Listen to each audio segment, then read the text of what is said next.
What's going on, everybody? It is Triple Crown 24 back with part two Electric Boogaloo of the Midwest Monster Card Show recap. Did my recap from the hotel room on Saturday morning. I'm back in the saddle here in the office on Sunday morning. Day two, I wouldn't say was as successful as day one. It would be very difficult to top what happened on day one, but that video is up if you want to go check it out. Probably one of best days I've had at a card show ever. So I was excited about that. But day two, this was again the Midwest Monster 350 table show in Fishers, Indiana, suburb of Indianapolis. A lot of dealers from all over the country that came in for it. It's going to be a follow-up one in October, and you better believe I'm going to do everything I can to be there because I really enjoyed the show overall. So let's just show up what I picked off. This isn't going to follow the same recap that I normally do on these things where I give you all the details about, what was hot, what was not. I'm just going to show off the cards today. That's for a reason. I'll explain at the end. Mostly raw stuff today, which was the opposite of the first day. So my only real value box pickup, I guess you could call it, was this from my friend Kyle, who watches the recap. So Kyle, thank you as always for watching. He also hooked me up with some gum, which was much appreciated. When you're at these shows, I highly recommend you bring mints or gum or something because I get dry mouth so quickly just talking to all these dealers, and I needed something, so he came in clutch with that. But I also picked up this Matt Ryan off him, score rookie from 2008 score, number to 649. This is the score card here, and just kind of like Matt Ryan for $8. Why not? Just go ahead and put that away somewhere for a while. I've always liked Matt Ryan, so. Moving along, I have a couple of my whatnot pickups that came in over the weekend. I'm trying not to show those off. I believe this was the last card I picked up on the day. This was one that I had gone to a dealer and I was running a bit low on cash at this point just because I had made my purchases over the course of 2 days. So I was trying to trade a little bit more than what I was at the beginning of the day. There were actually a lot of people asking me if I wanted to trade at the start of the day, which I thought was interesting because I hear a lot of dealers today complaining about, oh, well, all these kids want to do is trade. Well, they are trading cards.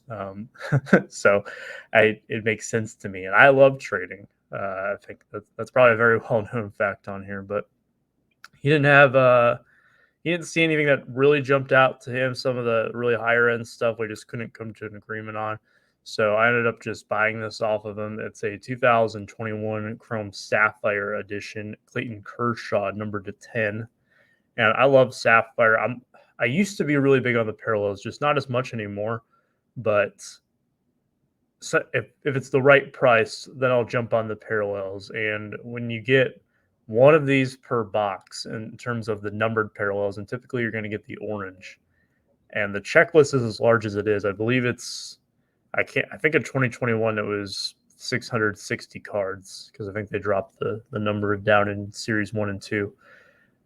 But to get that and then to get a guy like Kershaw, future Hall of Famer, I mean, that's just, I'll gladly take that, especially when boxes are, what, $300 or something? So, yeah, sign me up for that any day of the week. This one was also towards the end of the show. I'm going to get a fresh team bag on it. I think this team bag has probably been with it since it got pulled out of the case it was in. It is a 2014-15 Panini Flawless Dikembe Mutombo. This is the diamond here. Doesn't come with a little card. Most of these older ones you won't see with like a little card that you see with a lot of the new ones these days. But I love the Flawless diamonds. I've always loved these things. I don't know what it is about them, but there's just something about them that it jumps out to me. So if I see them ever at a reasonable price, I will go and pick them up. I saw this one in a box because there was a card that a dealer it was actually the same dealer who I got my Calvin Johnson blue refractor from. And he had interest in in a patch auto, or I guess just a relic auto because it was like a piece of a stadium, but a relic auto that I had with me.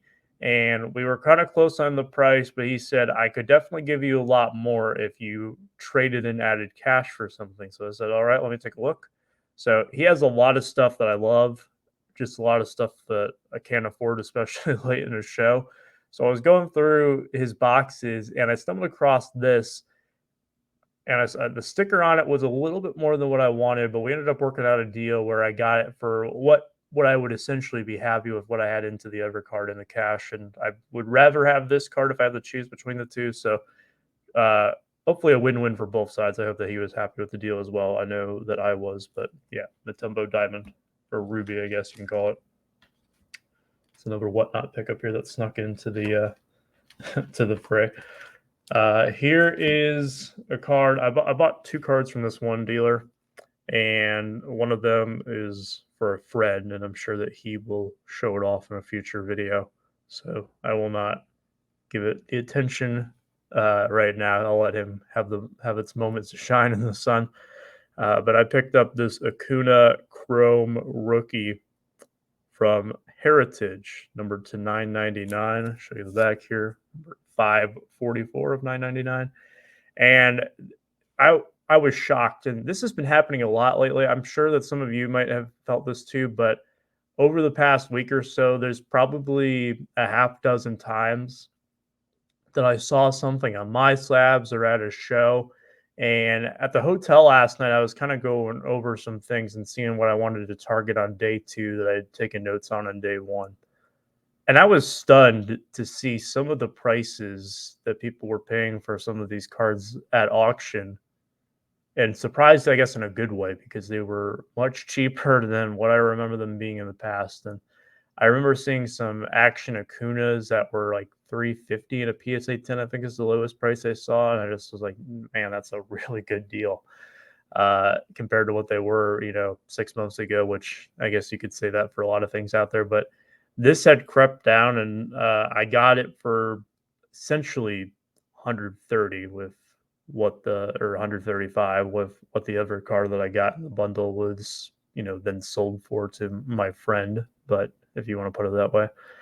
But when I saw that, I'm just like, wow, I don't even know. I think a hobby box of this is still like $400, maybe even a little less now. But at one point, it was $450. And I don't know what you're chasing in those boxes unless you get, of course, like the black refractor, a gold, or a super of these guys, or the real one autographs, either the base version or the red ink version, whatever the case may be. But just on stuff like this, it is not matching up to what the what the box prices are suggesting, and that I think that is a sign that a lot of the wax out there right now is way too high. But I think it also is a sign that some of the singles may be a bit too low. So it's a it's the age old question, right? Is the wax too high or the singles too low, or is it a mix of both? Well, whatever the case was, that was a number I was happy with, so I went in and grabbed that. I forgot about this one. This one was a trade night acquisition from the previous night. So there was a trade night at this local school community center. And I got to say, I forget what the name of the school district was, but your facility is amazing. Let me just say that. Kudos to those who who put on the event. It was very well run. I thought the trade night was very successful. A lot of generous door prizes and all that. But the facility itself, man, that that place was pristine. So tip the cap to those who upkeep that facility because it looks beautiful. Anyways, this was a partial cash, partial trade deal here on this Peyton Manning orange refractors, number 25. It is on a PSA 9 holder. I'll tell you right now that to me, the grade does not really matter too much on cards like this, unless it's lower than a 7, because I see so many of these, or I get so many of these in that have scratched surfaces because they weren't taken care of. And not just the oranges, the golds I see it with. I especially see it with your purples and your blues, the stuff that is a little bit higher numbered than some of these, like golds out of 50 or oranges out of 25.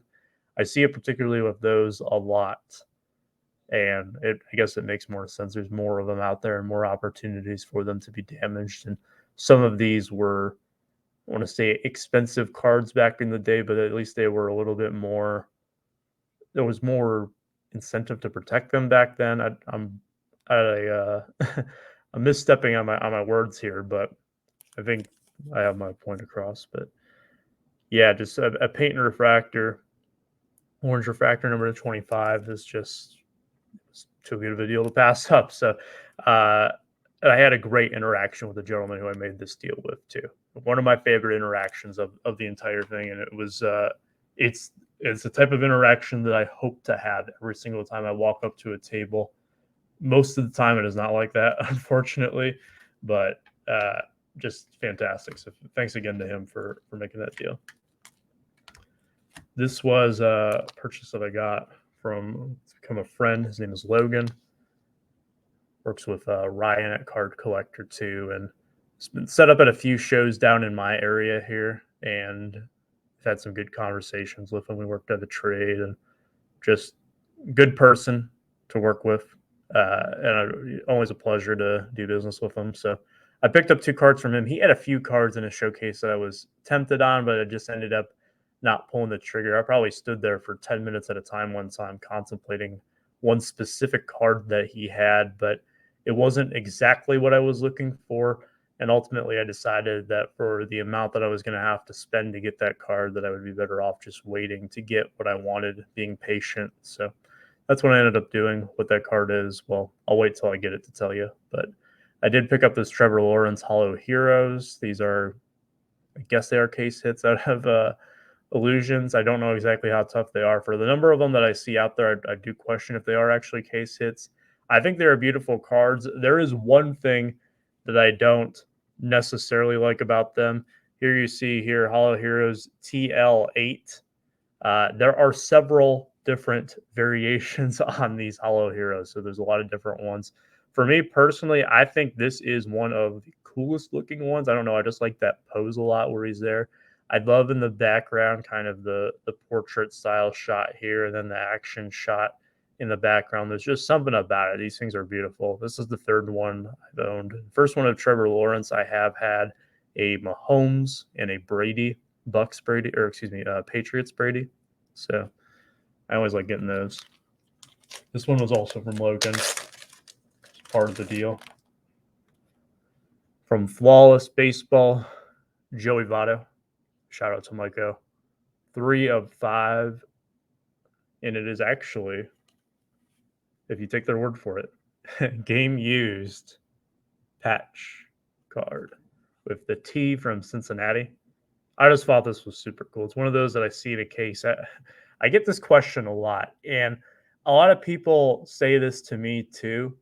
And I have a feeling that sometimes dealers might think that I'm just some dirty flipper who's coming in to try to get the best deal I can. But what I'm really saying is different when I say this is that when I go up to a table and someone asks me what I'm looking for, there are usually a couple of things that I'm looking for specifically, but I can tell right away if they have it or not because these are the types of cards that would be in your showcase if you brought them with you. And otherwise, I say I'm just looking for whatever catches my eye because I just like to go in with an open mind and be able to go for whatever the case may be. And sometimes it is to get the best deal possible, but hey, who doesn't like to get the best deal possible? Even if it's a card that you're specifically looking for, you want the best deal possible, regardless of who you are. Nobody likes overpaying for something. So I just like to keep an open mind and see what jumps out to me. This was one of those cards, so I went ahead and picked it up because, well, it was one of those cards and the price was right. So I went ahead and grabbed that along with the Trevor Lawrence. Got a nice little bundle deal. So thanks again, Logan. I don't think he'll be watching this, but in the event that he did, I appreciate it. Good person to deal with if you ever run into him at a show. All right, I'm trying not to get my whatnot stuff mixed in here. I've got 2 more cards to show off. Now, this one may look a bit familiar because there was a video I did recently where there was a very similar card. This is the 2015 Revolution. It's the first year Revolution. Sunburst number /75 of Kevin Durant. and show you the back here. If you remember, a few weeks ago now, I believe it was, I put out a video called "You Cry, I Buy." Unreal. Here I have the title right here. Unrealistic rock hard expectations. And I had bought that Kobe Bryant card. Well, I put it up in my store, and I wasn't expecting for it to sell anytime soon. I wasn't expecting to get the number that I was comfortable with anytime soon. It was more so just one of those that, yes, I have this card. It is available, but you will have to pay a steep price if you want it. And if you don't want to pay that, that's fine. I will gladly hold on to it for the time being because I really like it. And I don't mind having it in, I don't want to say my collection, but I guess in my possession, if you will. Just because I'm not, a Kobe collector. I'm not really even a basketball collector. But I saw this KD Sunburst, and I'm like, well, you know what? Why not? Let's go ahead and try it again because I had sold that Kobe Bryant, I think the day after I put out that video for $300. If you remember what I paid for it, that was definitely a substantial increase. And I still love Revolution just as much as I did back when I bought that Kobe. And I thought, this one just feels like I should pick it up because of what happened with the Kobe. So I got this one for what I thought was an insanely cheap price. Again, it was below what some of the raw ones had, what some of the raw asking prices were even on the number that I was able to agree on for some of these that I have seen in the past when I was looking up 15 Revolution cards. And I don't get it. I really don't get it. A lot of these cards, you are lucky to get a 9 on because that back edge is so difficult to get in good shape. It's whatever. I'll gladly keep doing it.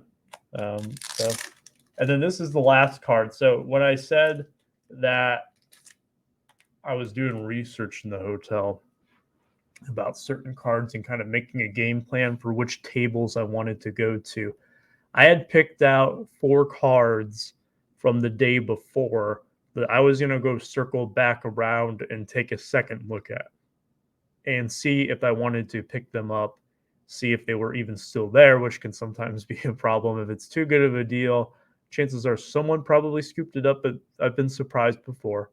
And the first one that I was going after was one that was not too far away from the entrance of the show. It was gone. I kind of expected that one to be gone. It was a Tom Brady Red Wave Prism. I'm like, God, I should have got that yesterday when I wanted it. No big deal. So I kept going around. There were 2 vintage cards that I had seen that I wanted to pick up, and one of them had been sold.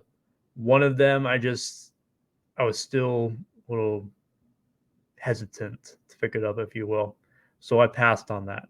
I looped all the way back around to the other corner of the show floor, and this one card was still there.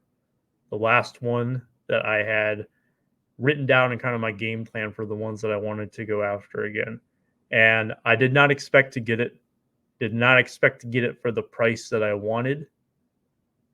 And I was pretty surprised when the dealer said yes to me.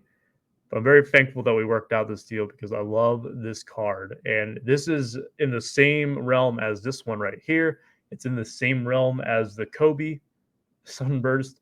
Is that, will this one be available? Yes. Yes, it will. Will you get it for cheap? No, you will not. You will not get this for cheap. I do not mind holding this thing for all eternity if I have to because I love it so much. It is a 1 of 1 from Allen and Ginter Chrome. Superfractor, Willie Mays.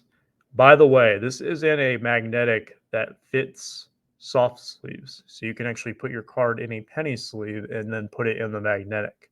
If you haven't seen these yet, I love them. I have used them for a couple months now, and I can't say enough good things about them. They only have them for the thin stock cards, so 35, 55 point cards is about all you can do with these right now. But hey, it's better than nothing. So highly recommend those if you're looking for them. I think it's just I forget who makes them, but anyways, I want to focus on the card, not the holder. So Willie Mays Superfractor 1 of 1. This is a guy who does not have too many Superfractors out there. in a chromium based age like today, that is something that is not often said, I feel, just because, well, everything's chrome and there's a superfractor for everything. There's so many different chrome sets out there. But I've always been fascinated by some of the cards that are, I guess, a more modern touch on the classic players. In fact, one of the cards that I was talking earlier that I was doing my, research on and just thinking over the next day was a Babe Ruth. And it was one that I wasn't going to go back and look for just because I thought it was too much for what it was. It was a Babe Ruth Kaboom. I thought it was neat, but neat and cool are two different things. And when it's neat, I'm not willing to pay as much, especially for what I was seeing the sticker prices at. So I decided to walk away from that one. Well, I guess I never even really approached it the second time, but you get my point. The superfractors are a bit different for me. I love a good superfractor. You guys know I had a lot of Miggy superfractors. I still have a handful of mine. Some of my favorite ones I've held on to still through kind of my downsizing process. But I saw this one and I was like, man, I have to go for this. And again, I got it at a number that it surprised me that it was able to happen. If I didn't get it at this number, I was going to have to walk away and come back and really think on it. But I was able to walk away with this, and this was my first pickup of the day on Saturday. I wanted to say Sunday, but no, on Saturday. And it's difficult to top a Willie Mays Superfractor, but hey, I will gladly take that to start the day. So it turns out that, in my opinion, my best and my favorite deals were the first one that happened on each day, with the Mahomes and Trout on day one, and then the Willie Mays here on day two. So that is it, ladies and gentlemen, for the Midwest Monster. I loved this show. I thought it was phenomenal. I had met the show promoter a few times before, and he's a great gentleman. Him and his family do a fantastic job running some of the more, I guess, local shows, not a bigger regional show like this. He kind of, put his foot forward and decided that he was going to go for it with this massive show. And I gotta say, it was so incredibly well ran, so incredibly organized, and there were a lot of people there who I knew had a good time. And just tip of the cap, because I go to a lot of shows and not all of them are as well run, or some of them have their issues here and there. But this one, for the amount of people and the amount, the first time doing it, I don't expect anyone ever to do something perfect on their first time, but man, I'll be damned if this wasn't damn near perfect. So thank you again so much for watching, guys. Take care, stay safe, be kind.